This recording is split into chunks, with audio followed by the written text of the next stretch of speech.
छत्रपती शिवरायांचा इतिहास तुम्हाला मला स्वाभिमानानं जगणं जीवन काय असतं ते शिकवतो.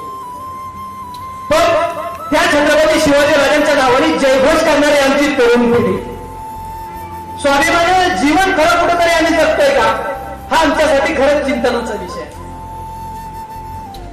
अहो, छोटं उदाहरण देतो सांगतो म्हणजे तुम्हाला लवकर कळेल.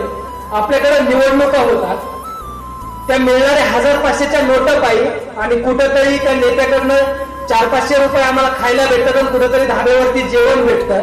त्याच्याकरता आम्ही आमची स्वाभिमान घाण ठेवणारी आमची तरुण पिढी आहे. खरंच आम्ही स्वाभिमानानं जीवन जगतो का? आजपासून निश्चय करावं. खरं तर तुम्ही छत्रपती शिवाजी महाराजांचे मावळे जर स्वतःला स्वाभिमानी मावळे जर समजत असताना, मतदान करणं आपला हक्क आहे. हो, लोकशाहीने तो हक्क तुम्हाला मान दिलाय. मग तो दिलेला हक्क तुम्ही आम्ही त्या मिळणाऱ्या 1000-500च्या नोटापायी का विकावं? म्हणून आज ते जगणं आणि स्वाभिमानानं जीवन जगणं शिकलं पाहिजे. ते इतिहास आम्हाला शिकवतो.